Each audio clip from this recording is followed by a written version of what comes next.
కాగా ఎవడైనను క్రీస్తునందున్న ఎడల వాడు నూతన సృష్టి, పాతవి గతించెను, ఇదిగో క్రొత్తవాయను. సమస్తమును దేవుని వలనైనవి. ఆయన మనల్ని క్రీస్తు ద్వారా తనతో సమాధానపరుచుకొని ఆ సమాధానపరుచిన పరిచర్యను మనకు అనుగ్రహించెను. యోహాను సువార్త 4 యోహాను సువార్త 4:24. అందరు తీయండి, అందరు తీయాలి, అందరూ చదవాలి. ఆత్మతో ప్రేరేపింపబడిన వారై అందరూ కూడా చదవాలి. దేవుడు ఆత్మ గనక ఆయన ఆరాధించువారు ఆత్మతోనూ సత్యముతోనూ ఆరాధింపబడిన. ప్రార్థన చేసుకుందాం. పరిశుద్ధుడా, ప్రేమైన తండ్రి, సర్వశక్తిమంతుడా, సజీవుడా, వందనములైన ప్రభువా, ఈ సన్నిధిలో నిలిచి ఉన్న నేను నిష్ప్రయోజకుడను, జ్ఞానం లేని వాడను, శక్తి లేని వాడను. శక్తిహీనుడైన నన్ను, జ్ఞానహీనుడైన నన్ను కేవలము నీ కృప ద్వారా నిలబెట్టుకుంటున్నావయ్యా, నీ వందనాలు ప్రభువా. నన్ను కాల్ చేసి నీ వాక్యముతో నింపి ప్రభువా, కేవలం నీ నోటి ఊరగా మాత్రమే నన్ను వాడుకొని నీ నామానికి మహిమ తెచ్చుకోమని యేసు నామములో వేడుకొంటున్నాను తండ్రి.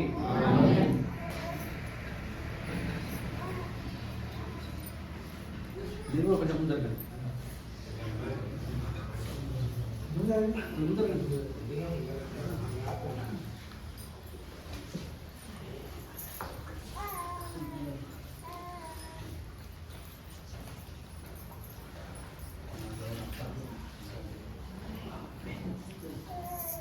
దేవుడు ఆత్మ కనుక ఆయన ఆరాధించే మనమందరం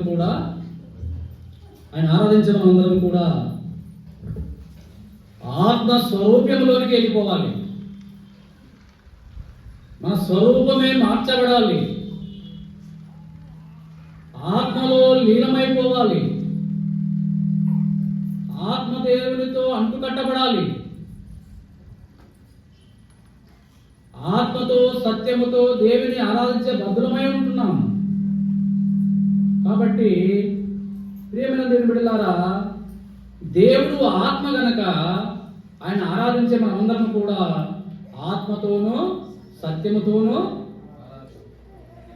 దేవుని ఆరాధించే వారంగా ఉంటాము. సరే, మన భాగంలోకి వస్తాము. 2 కొరింథీయుల రాసిన పత్రిక 5వ అధ్యాయం 17వ వచనం. కాగా ఎవడైనను క్రీస్తునందున ఎడల వాడు నూతన సృష్టి. ఎవడైనను అనేటువంటి పదము ఈ లోకములో చిన్నలేమి, పెద్దలేమి, స్త్రీలేమి, పురుషులేమి, ధనికులేమి, పేదవారేమి అందరూ కూడా ఎవరైనా పర్వాలేదు. ఎక్కడ ఉండాలంట? క్రీస్తులో ఉండాలంట. క్రీస్తులో మనం ఉంటే క్రీస్తు మనతో కూడా ఉంటాడు. కాబట్టి అప్పుడు మనం ఏమవుతామంటే నూతన సృష్టిగా మార్చబడతాం. క్రీస్తు లేకుండా నూతనపరచబడము. క్రీస్తు మనతో కూడా లేకపోతే ఆ నూతనత్వం అనేది మనకు రాదు. కాబట్టి ప్రియమైన దేవుని బిడ్డలారా, నిన్నటి రోజున ఆ నూతన స్వభావంలోనికి ఏనమనుగురిని దేవుడు మనకి ఇచ్చినాడు. వారిని నూతన సృష్టిగా మార్చబడతా వచ్చినారు వాళ్ళు. కాబట్టి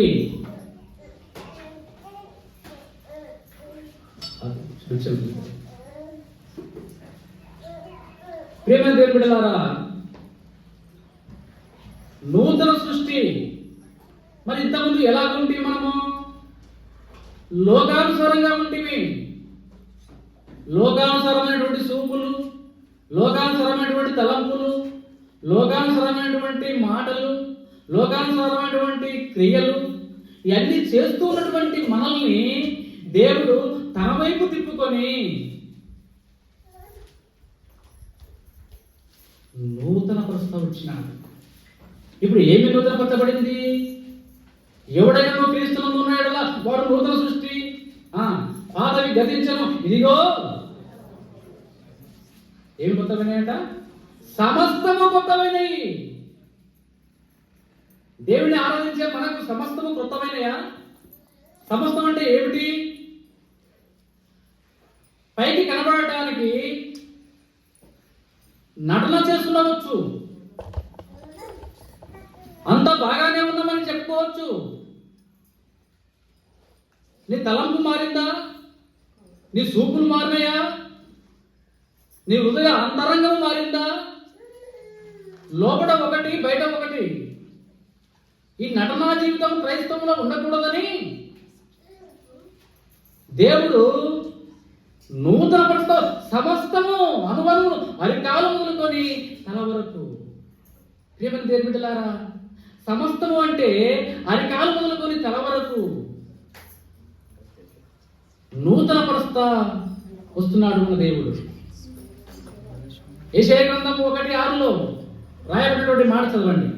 యెషయా గ్రంథము 1:6.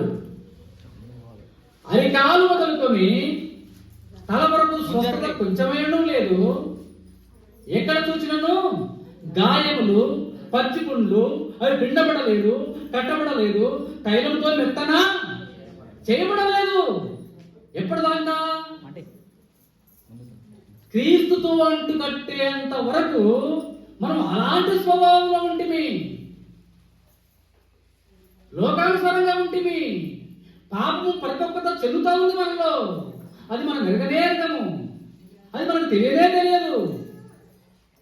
ప్రియమైన దేవుని బిడ్డలారా, దేవుడు అంటున్నాడు, మీరు బాగానే ఉన్నారని అనుకుంటున్నారు, కానీ మీరు బాగాలేరు. నా దృష్టిలో జీవించుచున్నావన్న పేరు మాత్రం ఉన్నది, కానీ నీవు ప్రకటన 3:1 జీవించుచున్నావన్న పేరు మాత్రం ఉన్నది, కానీ నువ్వు మృతుడవే. బాప్తిసం తీసుకున్న వాళ్ళు జాగ్రత్తగా వినండి. ఒకప్పుడు మన స్వభావం ఏమిటి అంటే పాపపు స్వభావము. అరికాలు మొదలుకొని తల వరకు స్వస్థత కొంచెమేనూ లేదు. ఎక్కడ చూసిన పుండ్లు, గాయములు, అవి పిండబడలేదు, కట్టబడలేదు, తైలంతో మెత్తన చేయబడలేదు. ప్రేమన దేవుని బిడ్డలారా, హెబ్రీయులకు రాసినటువంటి పత్రిక 12:4 చదవండి. హెబ్రీ 12:4. మరి అలాంటి చచ్చిన స్థితిలో ఉన్నటువంటి మనల్ని మీరు పాపముతో పోరాటంలో రక్తం కారణంతగా ఇంకా దాన్ని ఎదిరింపలేదు. మరియు నా కుమారుడా, ప్రభు చే శిక్షను తృణీకరించకము. ఆయన గద్దించినప్పుడు విసుకకుము. ప్రభు తను ప్రేమించు వారిని శిక్షించి తాను స్వీకరించు ప్రతి కుమారుని దండించును. ఆయన దండించినప్పుడు ఇష్టవద్దు. ఎందుకు దండిస్తా ఉన్నాడు? పాపంలో ఉన్నవారు. మీకు అర్థం కావాలంటే, ఒక రోగం వచ్చింది, కడుపులో ఒక గడ్డ అయిందంటే అది నొప్పి కలగకుండా తీసివేయగలరా? మనిషికి నొప్పి లేకుండా తీసివేయగలరా? అరికాలు మొదలుకొని తల వరకు స్వస్థత కొంచెమైనా లేదంట. ఎక్కడ చూసిన గాయము, పచ్చి పుండ్లట. మరి వేళ నయమైతాయవి? దానికి ఆపరేషన్ చేయాలి, దాన్ని బాగు చేయాలి, దాన్ని ట్రీట్మెంట్ ఇవ్వాలి. మన పరమ వైద్యుడైనటువంటి యేసుక్రీస్తు ప్రభువు ఆయన మనల్ని ట్రీట్మెంట్ ఇస్తున్నప్పుడు మనం ఇష్టవద్దు, మనం బాధపడవద్దు. బాప్తిసం తీసుకున్న వాళ్ళు మరి బాప్తిసం తీసుకుంటే బాగవుతుంది అనుకుంటే, ఏదో బాప్తిసం తీసుకుంటే బాగుంటాను అనుకుంటే, ఇంకా ఎక్కువైపోయే శ్రమలు, ఇంకా ఎక్కువైపోయే ఐక విచారాలు. దయచేసి ఇలాంటి స్వభావంలోకి రాకండి. మొదట చెప్పాను, సాధారణుడు గర్జించు సింహం వలె ఎప్పుడు మృంగురాన్ని కాపు కాస్తూ ఉంటాడు. కాబట్టి జాగరూకత కలిగి ఉండాలి. అందుకే దేవుడు ఏం చేస్తాడంటే, ఆయన గర్జిస్తున్నప్పుడు ఇసుకోవద్దు. ప్రియమైన దేవుని బిడ్డలారా, దేవుని వాక్యమైనటువంటి వాక్య ఖడ్గము. ఎక్కడ ఎబ్రి చదవండి అన్నమాట. ఎబ్రి 4:12 చదవండి. ఎందుకనగా దేవుని వాక్యము సజీవమై బలము గలదై రెండంచులు గల ఎటువంటి ఖడ్గము కంటేను వాడిగా ఉండి ప్రాణ ఆత్మలను కీలను మూలుగను విభజించినంత మటుకు దూరుచు హృదయం యొక్క తలంపులను ఆలోచనలను శోధించుచున్నది. ఏందది? వాక్యము. ఎందుకు? ట్రీట్మెంట్ ఇవ్వాలి. ఎందుకు? అరికాలు మొదలుకొని తల వరకు స్వస్థత లేదు. అప్పుడు ట్రీట్మెంట్ జరగాలి. దేని ద్వారా? ఏ ఖడ్గం ద్వారా? డాక్టర్ ఆపరేషన్ చేయాలంటే ఏం వాడతాడు? పదునైనా కత్తులు వాడతాడు. మరి మనం ట్రీట్మెంట్ చేయాలంటే ఏం వాడతాడు? ఇక్కడ వాక్యము. కీళ్లను విభజిస్తుందంట, ఎముకలను విభజిస్తుందట. అది అంత లోపలికి దేవుని వాక్యము దూసుకొని మన హృదయంలోకి పోయినప్పుడు మన హృదయాంతరంగం అనేది వెలిగింపబడుతుంది. ఎప్పుడు వెలిగింపబడుతుందంటే మనలో ఉన్నటువంటి ఆ పాప స్వభావం వెళ్ళిపోయినప్పుడు, దేవుని వాక్యము మనలోకి వచ్చినప్పుడు, వాక్యము వెళ్ళడం ద్వారానే వెలుగు కలుగుతుంది. ఆ వాక్యమైనటువంటి ఖడ్గము మనలోకి ఎప్పుడైతే కీలను ఎముకలను దూసుకొని లోపలికి వెళ్ళిపోయిందో మనలో వెలుగుమయమైపోతుంది. దేవుని తెప్పరిల్లిపోతాం. ఒక్క ఉన్న మాటన మన స్వభావం మారుతుంది. అప్పుడు మనం క్రీస్తుతో కూడా అంటుకట్టబడి ఉంటాం. అప్పుడు మనలో ఉన్నటువంటి పాపపు స్వభావం అంతా మార్చబడుతుంది.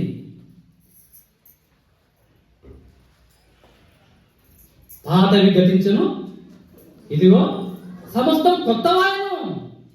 నీకు కొత్తదనం ఊరక రాలే. కొత్తదనం అనేది ఊరక రాలే. బాప్తిసం తీసుకున్న వాళ్ళు వాక్యం విని బాప్తిసం తీసుకున్నారా? వాక్యం వినకుండానే లోకంలో నుంచి వచ్చి ఎమ్మటే బాప్తిసం తీసుకున్నారా? నేను బాప్తిసం తీసుకోవడానికి 3 సంవత్సరాలు పట్టింది. మిగతా డినామినేషన్లో మందిరాలకు పోగానే నీళ్ళలో ముంచె తీసేస్తారు. అది కరెక్ట్ కాదు. ఆ ఎముకల్లోనికి ఆ హృదయంలోనికి ఎప్పుడు ఆ వాక్య ఖడ్గం దూసుకొని పోవాలి. కొందరికి ఆపరేషన్ చేయాలంటే బీపీ సరిగ్గా ఉందా, షుగర్ ఎలా ఉంది, బీపీ ఎలా ఉంది, కంట్రోల్లో ఉన్నాడా అని టెస్ట్ చేసి డాక్టరు అరే బీపీ ఎక్కువగా ఉందయ్యా, ఒక 4 రోజులు ఆగాలి, నువ్వు ఉప్పు కారం తగ్గించు, కొన్ని సలహాలు చెప్పి ఆపుతాడు. ఎమ్మటే ట్రీట్మెంట్ ఇస్తాడా? ఎమ్మటే ఆపరేషన్ చేస్తాడా? దేవుని ఇంటికి వచ్చిన వాళ్ళు కూడా కొందరు ఒక 1-2 నెలలకే వాక్యం బాగా చదివి ధ్యానించి అనుభవపూర్వకంగా అయ్యా నేను బాప్తిసం తీసుకుంటా అని రావచ్చు ముందుకు. ఎందుకు? అతని బీపీ కంట్రోల్ అయింది, అతని షుగర్ కంట్రోల్ అయింది, ఆ కంట్రోల్లో ఉన్నాడు కాబట్టి ఆపరేషన్ అంటే అర్హుడు. కాబట్టి కొందరైతే 1 నెల రోజులు మా భార్యని ఆపరేషన్ చేయాలని కొల్లగూడ హాస్పిటల్ 1 నెల రోజులు నుంచి 1 నెల రోజులు. మరి ఎందుకు ఎమ్మటి ఆపరేషన్ చేయలేదు? ఆమె కంట్రోల్ లేదు, బీపీ కంట్రోల్ లేదు. ఎందుకు చెప్తున్నాను ఈ మాట అంటే బాప్తిసం తీసుకున్న వాళ్ళకి సంవత్సరం పట్టవచ్చు, 2 సంవత్సరాలు పట్టవచ్చు, 3 సంవత్సరాలు పట్టవచ్చు. అనుభవ జ్ఞానం రావాలి. దేవుని యొక్క కంట్రోల్ కిందకి, దేవుని యొక్క ఆచరణలోకి రావాలి. ఎప్పుడు వస్తుందంటే అదే ఏప్రిల్ 4:12 చదివిన ప్రకారంగా దేవుని వాక్యం పనిచేయాలి హృదయంలో. ఎందుకనగా దేవుని వాక్యం సజీవమైనది. ఇంతకుముందు చెప్పుకున్నాం, మనం సజీవమైన చెప్పుకున్నామా? చచ్చిన వరమంట. ఎక్కడున్నమాట? ప్రకటన 3:1 జీవించుచున్నామన్న పేరు మాత్రం ఉన్నది కానీ నువ్వు మృతుడవే. చచ్చిన మనల్ని దేవుడు బ్రతికించగల సమర్థుడు మన యేసయ్య. మరి చచ్చిన వాళ్ళని బ్రతికించాలంటే మనలోకి ఏం పంపాలి? ఆక్సిజన్ పంపాలి. శ్వాస ఆడతలేదు, చనిపోతాడు, వాళ్ళకి ఏం కావాలి? ఆక్సిజన్ కావాలి. ఇక్కడ సజీవమైనటువంటి వాక్యము హృదయంలోకి పంపాలి. సజీవమైనదిగా చూడండి, సజీవమైనదై రెండంచులు గల ఎటువంటి ఖడ్గము కంటేనో వాడిగా ఉండి ప్రాణాత్మలను, కీళ్లను, మూలుగులను విభజించునంత మటుకు దూరుచు. వాక్యం అలాగా దూరిపోవాలి. దూరిపోయినప్పుడు ఆ లోపల ఉన్నాడే మా మమ్మనిత్రాలకు ఏం కలిగింది? గుడ్డితనం కలిగింది. ఎవడు కలిగేసినాడు? ప్రాచీన పురుషుడా, నవీన పురుషుడా? చెప్పండి. ఆ గుడితనం ఓలు కలిగేసినాడు? ఏ పురుషుడు? ప్రాచీన పురుషుడు. ఎవరు అనుకుంటున్నారు? ఓరు అపవాది సంబంధితుడే. దేవుని బిడ్డలారా, అపవాది మన మనోనేత్రాలను గుడ్డితనం కలిగేసిన కారణాన్ని బట్టి ఆ దేవుని వాక్యం హృదయం లాగానే ఏం చదువుకున్నాం మనము? వాక్యము వెళ్ళడం ద్వారానే వెలుగు కలుగును. వింటున్నారా? వాక్యం హృదయంలోకి పోతే పాపం అనే రోగం పోతుంది. వాక్యం హృదయంలోకి వస్తే అంధకారం, చీకటి తొలగిపోతుంది. మనం తేజోమయులంగా వెలిగింపబడతాం. వాక్యం వెళ్ళడం ద్వారానే వెలుగు కలుగుతుంది. వెలుగు కలిగింది కాబట్టి వెలుగుమైనటువంటి వెలుగు సంబంధంలోనికి 8 మంది వచ్చినారు. ఎక్కడుందన్నమాట అంటే మనం పగటి వారమా, రాత్రి వారమా? మొదటి తెస్సలోనికీయులకు రాసిన పత్రిక 5, మొదటి తెస్స 5 చూడండి, చదవండి తీసిన వాళ్ళు. మొదటి తెస్సలోనికీయులకు రాసిన పత్రిక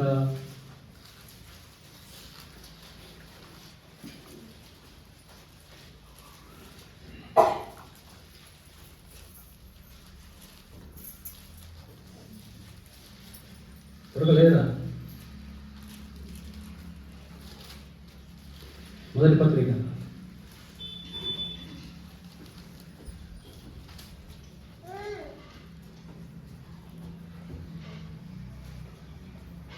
5 చదవండి. మొదటి దశ 5. మీరందరూ వెలుగు సంబంధులను, పగటి సంబంధులై ఉన్నారు. మనము రాత్రి వారం కాము, చీకటి వారం కాము. కొంచెం ఆపండి. ఇక్కడ నుంచి నిన్న బాప్తిసం తీసుకున్న వాళ్ళు రాత్రి వారు కారు, చీకటి వారు కాదు. మీరంతా ఇప్పుడు ఏంటంట? వెలుగు సంబంధులు. చదవండి. కావున ఇతరుల వలె నిద్రపోక, అది ఇక ఇతరుల వలె నిద్రపోకుండా మెలకువతో ఉండాలంట, జాగ్రత్తగా ఉండాలంట. ప్రత్యేకించి ఈ వర్తమానం బాప్తిసం తీసుకున్న వాళ్ళ గురించి చెప్పవలసి వస్తుంది. మిగతా వాళ్ళు కూడా అనుభవించుకోవచ్చు. ప్రియమైన దేవుని బిడ్డలారా, ఇంత ముందులాగా ఉండకండి, నిద్రావస్థలో ఉండకండి. దేవుడి సన్నిధికి వచ్చి వాక్యం చెప్తుంటే కురుపట్ల పడుతున్నారు. నిద్రపోవద్దు. ఇంత ముందులాగా దేవుడి వాక్యం పట్ల ఆశ, ఆసక్తి కలిగి ఉండాలి. చదవండి.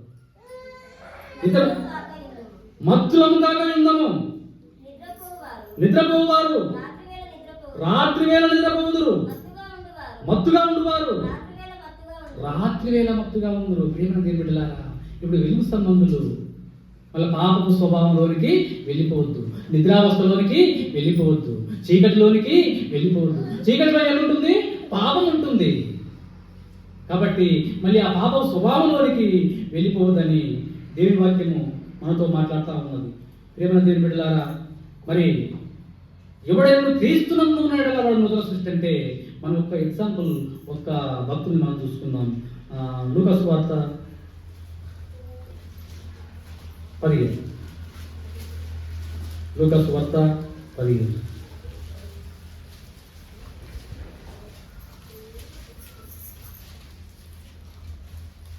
15 నుంచి.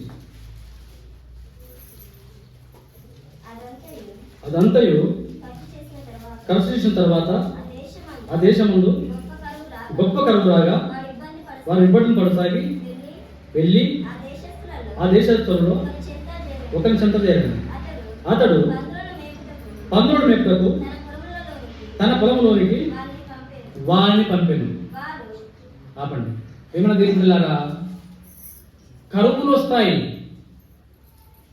రావా కరువులు? దేవుని నమ్ముకున్న వాళ్ళకి కరువులు వస్తాయి, తెగుళ్ళు వస్తాయి, ఇబ్బందులు వస్తాయి, సమస్యలు వస్తాయి. దేవుని నమ్ముకున్న వాళ్ళు రావా? రావాలని చేయదండి. వస్తాయా? రాయా? వస్తాయి. కాబట్టి మనం ఏం చేయాలంటే ధైర్యంగా ఉండాలి. ఎందుకు? ఎన్నిటిని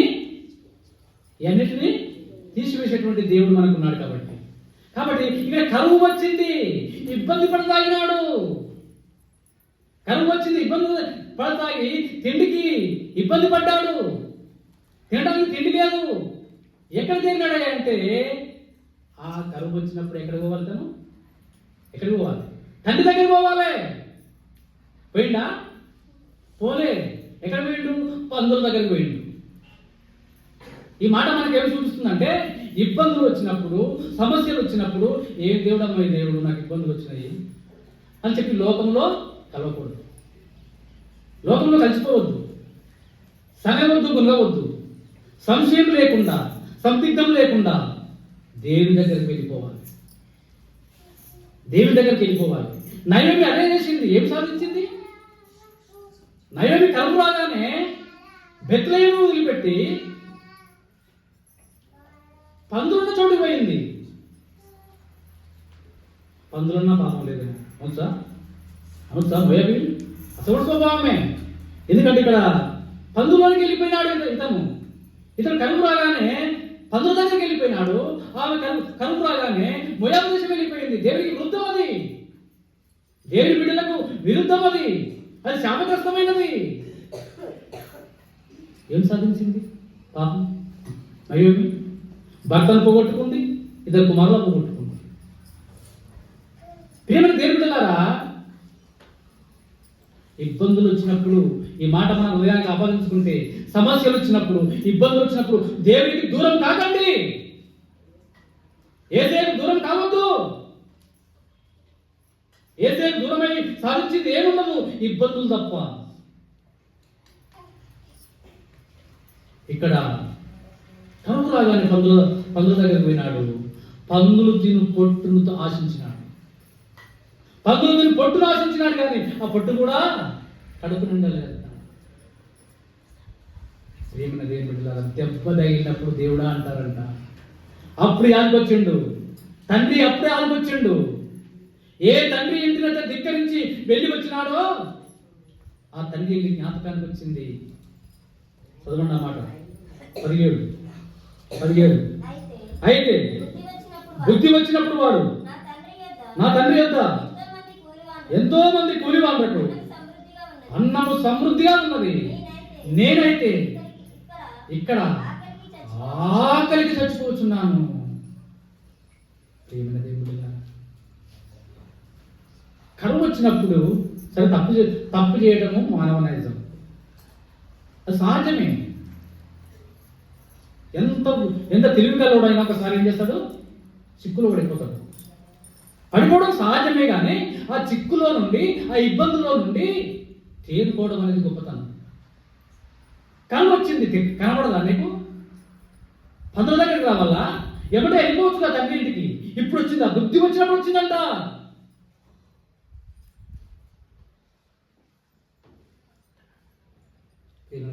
అక్కడ దాకా తెచ్చుకోవద్దు, మనం అక్కడ దాకా తెచ్చుకోవద్దు. కూలి వాళ్ళు జ్ఞాపకం. మరి ఇక్కడ ఎవరు జ్ఞాపకం రావాలి? నాకు మొట్టమొదటి ఎవరు జ్ఞాపకం వచ్చారు? ఎవరు? కూలి వాళ్ళకి జ్ఞాపకం రావాలి. తండ్రి జ్ఞాపకం రావద్దా? తండ్రి అబ్బా అని పిలవడానికి మనము అర్హం కాము. కుమారత్వాన్ని పోగొట్టుకున్నాము.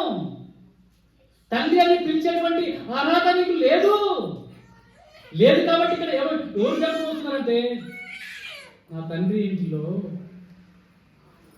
కూలివాళ్ళు